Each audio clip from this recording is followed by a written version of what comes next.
একসময়ের প্রবল স্রোতের মেঘনা নদী আজ তার বুক জুড়ে ইট পাথরের বিস্তার। শিল্পায়নের নামে গ্রাস করা হচ্ছে মেঘনা নদী। নারায়ণগঞ্জের সোনারগাঁয়ে দেশের অন্যতম বৃহৎ নদী মেঘনার প্রায় 12 কিলোমিটার এলাকা জুড়ে দখল ও শিল্পায়নের অভিযোগ উঠেছে মেঘনা গ্রুপ অফ ইন্ডাস্ট্রিজের বিরুদ্ধে। অনুসন্ধানে দেখা গেছে প্রায় 3 দশক ধরে ধাপে ধাপে নদীর তীর, শাখা, খাল এবং প্লাবনভূমি ভরাট করে গড়ে তোলা হয়েছে শিল্পাঞ্চল। সরকারি নকশায় থাকা নদীর অংশ বাস্তবে এখন স্থলভূমিতে পরিণত হয়েছে। 1989 সালে যেখানে নদীর প্রস্থ ছিল 1.2 থেকে 1.5 কিলোমিটার, 2026 সালে তা কমে দাঁড়িয়েছে মাত্র 300 থেকে 500 মিটারে। ঝাউচর এলাকায় 1 কিলোমিটার নদী এখন 250 থেকে 400 মিটারে নেমে এসেছে। ইসলামপুর থেকে আনন্দবাজার পর্যন্ত নদীর কার্যকর জলধারা 30 থেকে 50% পর্যন্ত সংকুচিত হয়েছে। কোথাও কোথাও 0.8 থেকে 1.5 কিলোমিটার বিস্তৃত নদী এখন মাত্র 200 থেকে 500 মিটার চ্যানেলেই সীমাবদ্ধ। অনুসন্ধান অনুযায়ী নদীর ভেতরে বিস্তৃত হয়েছে jetty, berth dock, LPG plant, cement কারখানা, তেল শোধনাগার ও পাওয়ার প্ল্যান্ট। আনন্দবাজার এলাকায় নদীর উপর নির্মিত হয়েছে এলপিজি ইউনিট ও শিপ ইয়ার্ড। ঝাউচর ও আশারিয়ার চর এলাকায় নদীর প্রবেশমুখ পর্যন্ত ভরাট করে স্থাপনা নির্মাণ চলছে। প্রশ্ন উঠেছে, নদী দখল বন্ধ হচ্ছে না কেন? নদীর শাখা খালগুলো সংকুচিত হয়ে পড়ছে। হরিগঞ্জ খাল, যার প্রস্থ এক সময় 25 থেকে 30 ফুট ছিল, এখন অনেক জায়গায় 5 থেকে 8 ফুটে নেমে এসেছে। রামদি ও ঝিউরতলা খালও একইভাবে দখল ও ভরাটের শিকার।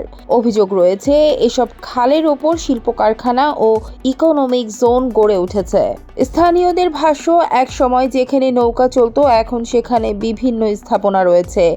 দুধঘাটার বাসিন্দা আব্দুল লতিফ বলেন, নদীর চরিত্র বদলে গেছে। অন্যদিকে আব্দুর রহিমের দাবি, ধীরে ধীরে নদীর অনেক অংশ দখল করা হয়েছে। 2019 সালে তদন্তে দেখা যায় 300 থেকে 1600 বিঘা নদীর জমি দখল হয়েছে। 2020 সালে হাইকোর্ট 1868 বিঘা জমি ভরাটকে অবৈধ ঘোষণা করে এবং পুনরুদ্ধারের নির্দেশ দেয়। 2023 সালে আপিল বিভাগ সেই রায় বহাল রাখলেও বাস্তবায়ন এখনো অসম্পূর্ণ।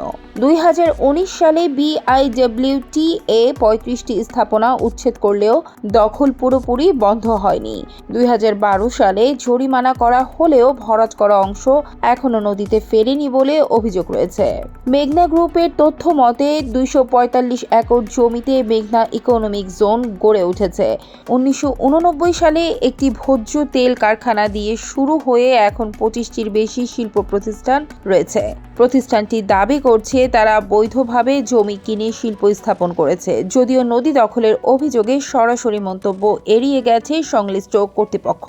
প্রশাসনের পক্ষ থেকে বলা হচ্ছে, অভিযোগ তদন্তাধীন, প্রয়োজন হলে ব্যবস্থা নেওয়া হবে। তবে স্থানীয়দের অভিযোগ, দীর্ঘদিন ধরে রাজনৈতিক প্রভাব ও প্রশাসনিক নিষ্ক্রিয়তার কারণে দখল এখনো বন্ধ হয়নি।